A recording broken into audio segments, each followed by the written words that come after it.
Welcome to my YouTube channel named Scholar Academy. Today I am going to teach you class 12 economics chapter number 2, theory of consumer behavior.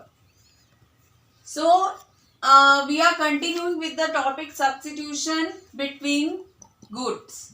Substitution क्या होता है कि जैसे मैंने आपको बताया था कि हमने यहाँ पे x1 और x2 two goods माने हैं. x1 it means that good 1 and x2 it means that good 2. यहाँ पर हमने गुड 1 को राइस माना है और गुड 2 को हमने व्हीट माना है. अगर इसमें कुछ भी चेंजेस आते हैं, because consumer preference that doesn't remain same throughout the period. Consumer की जो प्रेफरेंस है वो कभी भी सेम नहीं रहती, वो हमेशा स्विच ओवर रहता है. अगर वन क्या कहते हैं प्रोडक्ट की तरफ कभी डिमांड ज्यादा करते हैं, कभी कम करता है, कभी दूसरी प्रोडक्ट की तरफ डिमांड ज्यादा करते हैं, पहले प्रोडक्ट की कम करता है. तो इस तरह का जो इफेक्ट आता है उसको हम सब्स्टिट्यूशन इफेक्ट करते हैं.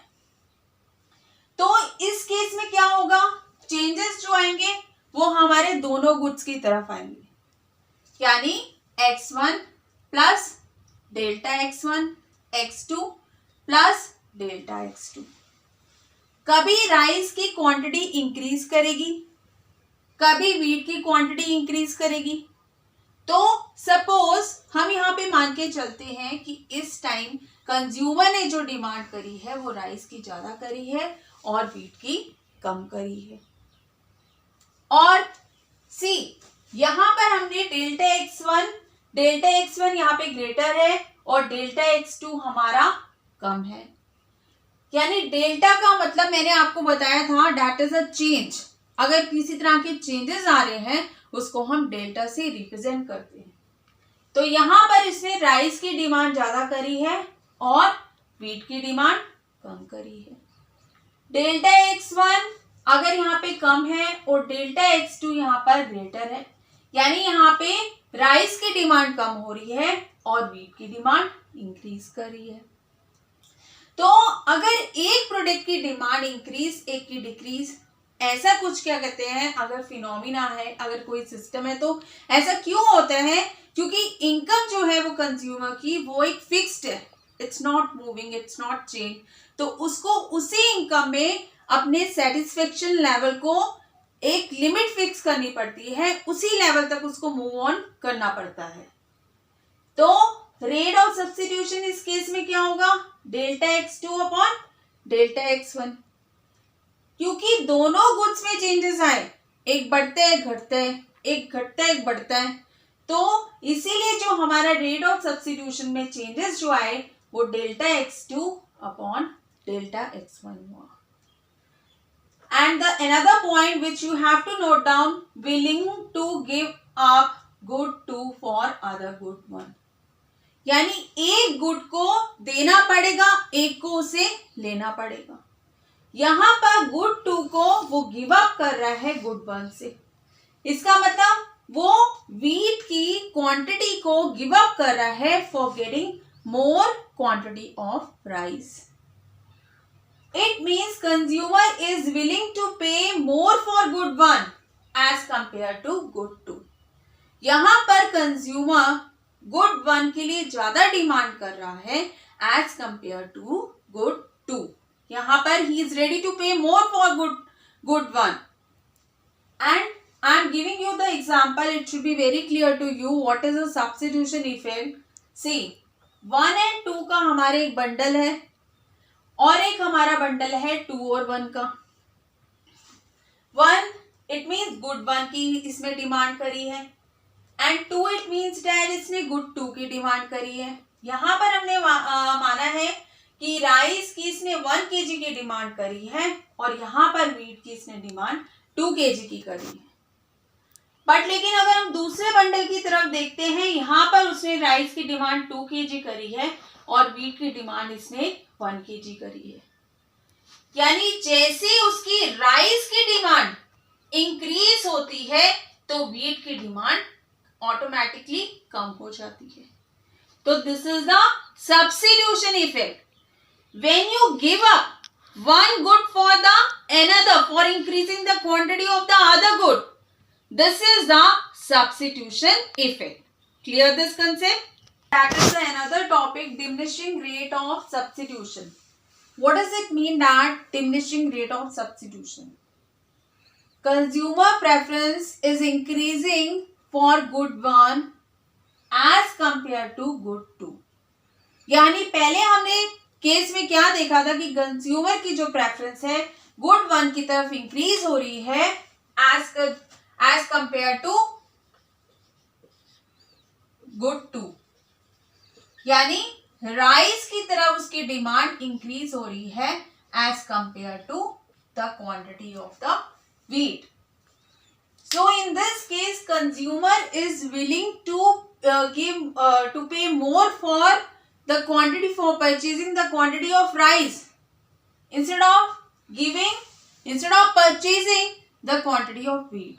यानी कंज्यूमर राइस की क्वांटिटी की तरफ ज्यादा मनी को स्पेंड करना चाहते हैं व्हीट की क्वांटिटी के comparatively, and this is the rate of substitution effect. So I will clear this concept, what is the diminishing rate of substitution, with this example.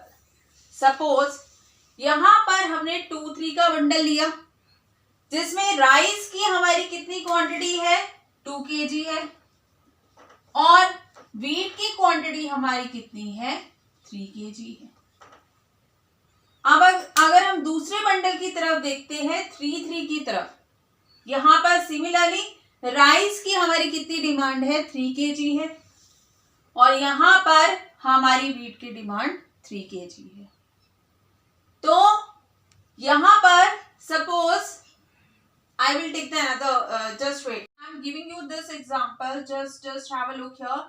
यहां पर हमने बंडल जो है 2-3 का लिया. यहां पे राइस की जो हमारी डिमांड 2 kg है और व्हीट की हमारी 3 kg है और यहाँ पर हमारी राइस की डिमांड 3 kg इंक्रीज हो रही है और व्हीट की डिमांड हमारी 2 kg रह रही है. यहाँ पर राइस हमारा 3 kg डिमांड हो गया और व्हीट हमारा 2 kg हो गया. Again we are demanding more for the rice in other bundle. If we would see 4 और 1 के कॉम्बिनेशन में अगर हम देखते हैं तो यहाँ पर राइस की डिमांड 4 kg है और व्हीट की डिमांड कम होती जा रही है. Similarly, we can see the other bundle 5 और 0 के कॉम्बिनेशन में देखते हैं. यहाँ पे भी व्हीट की डिमांड बढ़ रही है और राइस की फिनिश हो गई है. यानी इन दोनों में क्या हो रहा है, कम होता जा रहा है. इन दोनों में जो रेट ऑफ सब्स्टिट्यूशन जो है वो हमारा डिक्रीज करता जा रहा है, धीरे धीरे कम होता जा रहा है. We are demanding one good more as compare to the other good. तो इसी को हम डिमिनिशिंग रेट ऑफ सब्स्टिट्यूशन कहते हैं. जैसे यहाँ पर डिक्रीज हो रही है, वो सब्स्टिट्यूट होता जा रहा है for getting more quantity of other good. Clear this concept? Coming to the another topic, that is indifference curve. Indifference curve क्या होता है, जहां पर ये शो करता है कि हमारा सेटिस्फेक्शन लेवल जो कंज्यूमर का है वो सेम है हर बंडल पे. Suppose I am giving you this example, like just see, यहाँ पर हमने क्या करा है, यहाँ पे हमने गुड 2 लिया है और यहाँ पर हमने गुड 1 का कंसेप्ट लिया है. अगर एक पॉइंट ए है यहाँ पर, just have a look on this, so it should be very clear to you.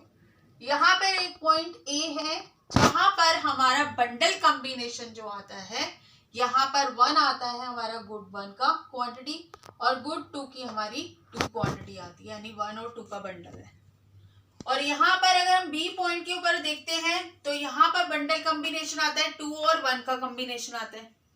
यहाँ पर हमने क्वांटिटी ऑफ गुड 1 की इंक्रीज करी है और क्वांटिटी ऑफ गुड 2 की डिक्रीज करी है.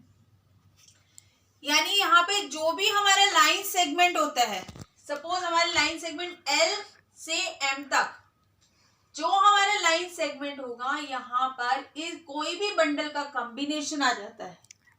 यहाँ पे सपोज 3-1 का आता है, सी पॉइंट पे सपोज 3-1 का आता है, या हमारा दूसरा कोई भी बंडल का कॉम्बिनेशन आता है, तो इस आईसी इंडिफरेंस कर्व पे सारा हमारा सेटिस्फेक्शन लेवल होता है जो कंज्यूमर की बजट के अंदर आता है, मतलब कंज्यूमर की जितनी इनकम है उसके अंदर जो भी बंडल कॉम्बिनेशंस आएंगे वो हमारे आईसी के ऊपर, इंडिफरेंस कर्व के ऊपर आएंगे। सी, अगर कोई भी बंडल बाहर जा रहा है, सपोज यहाँ पर पॉइंट दिया हुआ है P, अगर P पॉइंट के ऊपर जा रहा है तो इंडिफरेंस कर्व से बाहर जा रहा है, तो ये प्रेफर्ड बंडल नहीं है हमारा। मतलब हमारी इंटेंशन हो सकती है कि हम इतने गुड को ओवर परचेज करें। हम सपोज 4 और 5 के कॉम्बिनेशन को हम परचेज करना चाहते हैं, यानी हम गुड 1 की क्वांटिटी को 4 kg परचेज करना चाहते हैं और गुड 5 की क्वांटिटी को हम 5 kg परचेज करना चाहते हैं, लेकिन ये हमारा एफोर्डेबल बंडल नहीं है।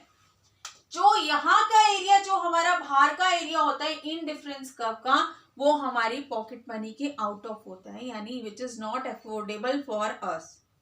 और जो हमारी इन डिफरेंस कर्व के जो इनसाइड का एरिया होता है, जैसे सपोज हमारा डी पॉइंट है, यहाँ पर डी पॉइंट पे क्या है, हमारा इंफीरियर बंडल है।